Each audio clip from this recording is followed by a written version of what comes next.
Hi అండి, మీరు చూస్తున్నారు మిస్టర్ బిగ్ బాబు యూట్యూబ్ ఛానల్. ఖచ్చితంగా ఒక లైక్ చేయండి, సబ్స్క్రైబ్ చేయండి. నాన్ వెజ్ మరొక వీడియో రిలీజ్ చేశాడండి.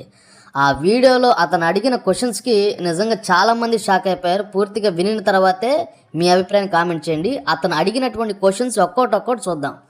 మొదటిగా నాన్ వెజ్ ఏమన్నాడంటే, భారతదేశంలో ఎవ్వరు చేయలేనటువంటి పనిని నేను చేశాను. బెట్టింగ్ యాప్స్ ప్రమోషన్ని భారతదేశంలో పూర్తిగా లేకుండా చేశానంటే అది నా వల్లే అయింది. ఎస్, దాంట్లో మాత్రం ఒప్పుకోవాల్సింది. ఎందుకంటే బెట్టింగ్ యాప్స్ వల్ల చాలామంది చనిపోయారండి. మన భారతదేశంలో చాలామంది చనిపోయారు. నాన్ వెజ్ వీడియోలు చేసిన తర్వాత పెద్ద పెద్ద సెలబ్రిటీలను కూడా అరెస్ట్ చేశారు. అవునా కాదా మీరు కింద కామెంట్ అయితే చేయండి. మీ అభిప్రాయం కింద కామెంట్ అయితే చేయండి. ఎవ్వరు చేయనటువంటి పనిని నాన్ వెజ్ చేశాడు. రెండో క్వశ్చన్ అతను ఏమైనా వేశాడంటే, నేను మాట్లాడిన దాంట్లో ఏమన్నా తప్పుందా? ఇప్పుడు సినిమా ఇండస్ట్రీలో పొద్దున్నుంచి సాయంత్రం దాకా ఆడదాన్ని ఎలా చూపిస్తున్నారు? జనాలను అడిగాడు అనమాట. ఇప్పుడు ఈ వీడియో చూస్తున్న మిమ్మల్ని కూడా అడుగుతున్నాను. యూట్యూబ్ రీల్స్, ఇన్స్టాగ్రామ్ రీల్స్, అలాగే ఫేస్బుక్ షోలు చూడండి. ఆడవాళ్ళని ఎలాంటి బట్టలు వేసుకునేటట్టుగా వాళ్ళు చూపిస్తున్నారు. ఇక చాలామంది కామెంట్లు పెట్టారు.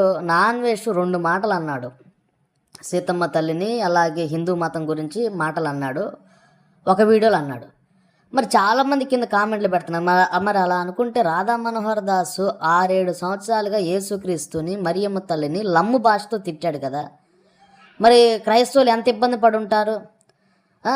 ఇప్పుడు మీరు యూట్యూబ్లో రాధా మనోహర్ దాస్ అని క్రిస్టియానిటీ అంటే ప్రతిరోజు తిడుతూనే ఉంటాడండి. 100% అండి. దాంట్లో ఆ కామెంట్లు పెట్టిన వాళ్ళు నిజమే పెట్టారు. ప్రతిరోజు రాధా మనోహర్ దాస్ ఏదో ఒక సందర్భంలో బైబిల్ని, యేసుక్రీస్తుని, మరియమ్మ తల్లిని, ఇంకోటి రాధా మనోహర్ దాస్ తిట్టినన్ని తిట్లు యేసుక్రీస్తుని, మరియమ్మ తల్లిని అయితే లమ్ముతో తిట్టాడండి Radha Manohar Das.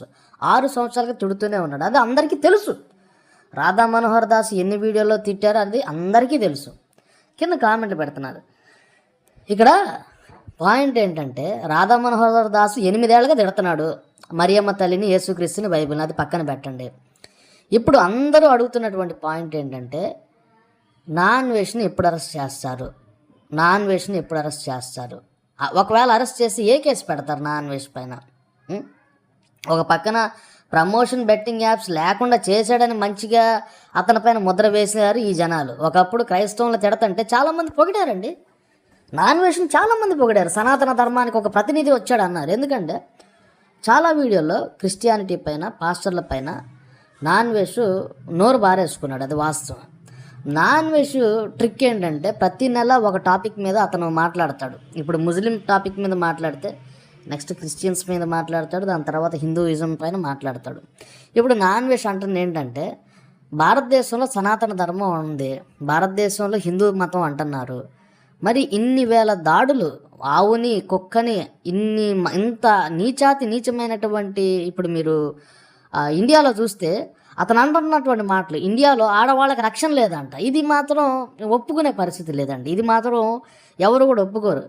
India safest country. Yes, India is 100% safest country. India నీతి నిజాయితీలు ఉన్నటువంటి కంట్రీ అండి. Yes, I love my country. India